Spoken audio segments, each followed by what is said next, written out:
We have seen some wild things so far in the Stanley Cup postseason here into round number 2. The first couple of nights of round number 2, for instance, on Tuesday, we saw double overtime between the Rangers and the Hurricanes inside Madison Square Garden. We saw the Colorado Avalanche down 3-0 after the opening period to come all the way back in Dallas against the Stars to force OT and steal a win. How about last night in Vancouver? The Edmonton Oilers expected to win this series rather comfortably. Edmonton, a Game 1 road ice favorite, minus 137. The Oilers entered as the favorites to win the Western Conference crown into this second round.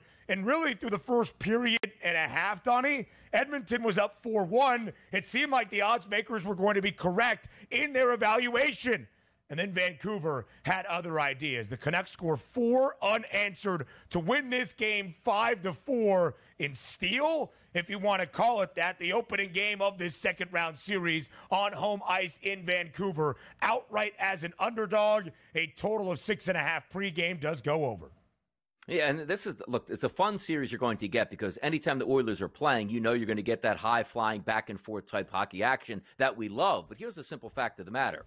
In the playoffs, when you're up 4-1, that should be lights out. The only way the other team can come back is if you take dumb penalty after dumb penalty and give up odd man rushes left and right. That really didn't happen last night. It was just Skinner, the goaltender here for Edmonton, who couldn't stop anything. 4 straight goals unanswered, Ben. You take a look at those goals. Lindholm, Miller, Zadorov, and Garland. What's not next to those names here? Power play goals. They're regular strength goals, which is ridiculous here. And if you watch any of the highlights from the third period, at least 2 of those goals should have been an easy save, which would have helped the Oilers either A, win in regulation, or at least get them to overtime with a 4-4 game. You can't have that out of your goalie, particularly on the road. You have the Vancouver Canucks dead to rights in their own building. You give up a bad goal or two, brings the crowd back into it, and also you give that appearance and feel that the Canucks can get back into the game. And Skinner let them do that. That's a tough loss. That's directly on the goalie. If you're a goalie, you got a 4-1 lead here, and you don't give up any power play goals the rest of the way, you should be fine. But he gave up 4 even strength goals. Can't have that.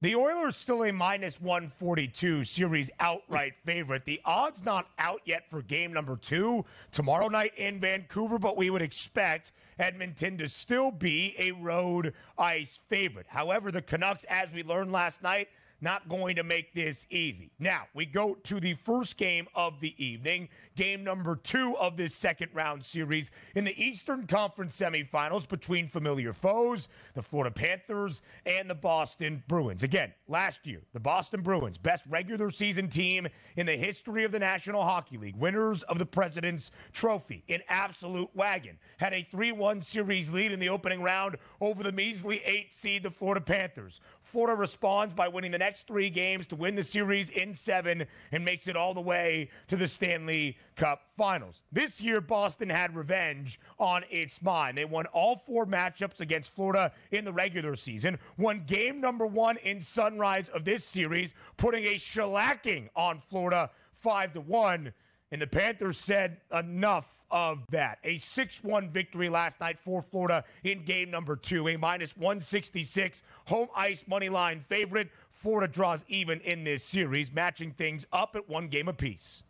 Yes, Swayman came out strong last night. He had a 1-0 lead at the end of the first period, which is exactly what you want to do on the road to sort of fight that urge of saying, all right, the home team's going to need to get back into it in the first period. You beat them 1-0 there, and then you gave up 6 unanswered goals between the second and the third period. We now got a great series. And also, do we expect the Florida Panthers just to roll over 52 regular season wins? We didn't here. That's a good hockey club, but also if you're Boston, yes, you like the split here. You just don't like the way the split actually happened, where he got hammered in game number 2. But going back to Boston, there's still good vibes. But at the same time, I thought Boston was probably the right side last night at that big price here. And I thought it looked good after the first period, but didn't look so good in the second and third period. 1-1 back to Boston. Great series. We're probably going 7.